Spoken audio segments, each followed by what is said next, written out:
Grace.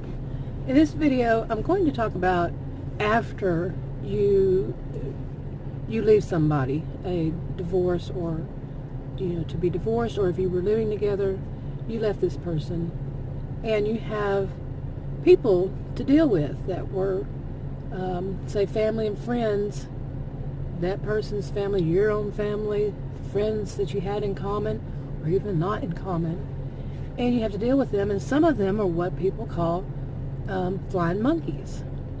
These are the ones that will take up for the person you left, whether it's any of these people, and they might even do their dirty work for them against you.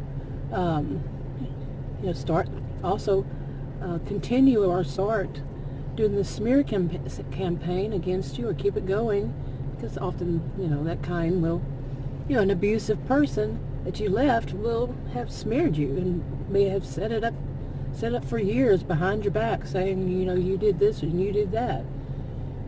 I want to talk about all that. You don't have any children with them, or children at all, but you still run across them. Maybe it's a small town or whatever. You still have to deal with them, and you have to deal with maybe their family because of small town or whatever is the issue. Maybe you worked for them or something, whatever is the situation. And they are that type. They are the flying monkey, and flying monkeys for them. They think that they're perfect, and you were the one that had all the problems. Like I said, the person you left is abusive. Now, abuse does not have to be, or may not be at all, physical. It may have been emotional, socioeconomically, so forth and so on, verbally. And so when you leave them, you still have all that, and the other people believe it was you. All of that, they projected onto you what they were truly doing, and the people that, some of them believe it's you, some of them don't. So, be in your own family, or your own family was this type, or both. This is not a one-size-fits-all kind of thing, but say some of them think, shame on you, you should have not left them, you should have stayed and worked it out, you just give up. They say all these bad things about you, not knowing the truth, not even caring to know the truth. Even if you told them the truth, they don't care. They just they were abusive too, still are, and they're trying to abuse you even more. They're using this as a way to abuse. You left the spouse or the, live-in, the one you cohabitated with, and you left them, but you still have these people to deal with also. How do you deal? There's no one way. If anybody says there's one way to deal with anybody, no. People are different. Situations are different, and these people can be dangerous. Danger isn't just physical either, but it can be. So you have to figure it out for yourself and take the consequences for your own actions or inactions. But people might say, oh, the way to deal with all of them is just to go no contact. And I personally think that's a good idea too. The best way to deal with people who are abusive is to have no contact with them. That's my view, but it doesn't fit all situations. It doesn't fit all people either.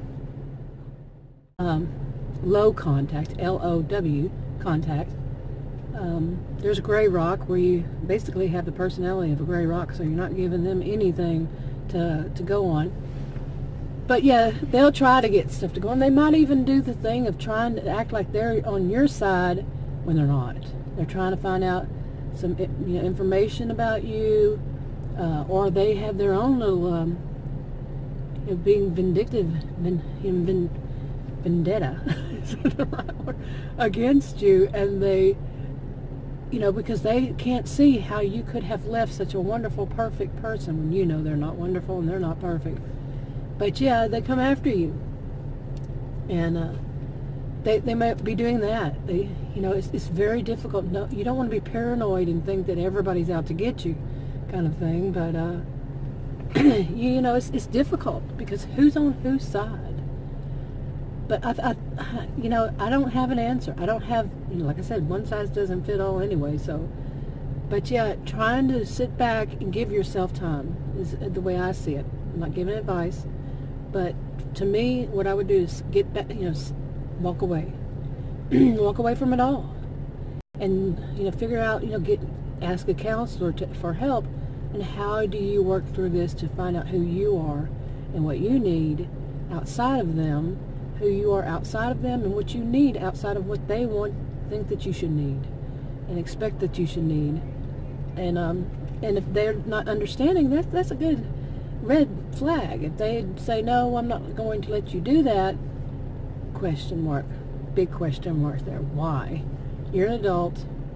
You want to get away. And if they can't understand all that you need time to work on yourself, like I said, big red flag, big red, big question mark.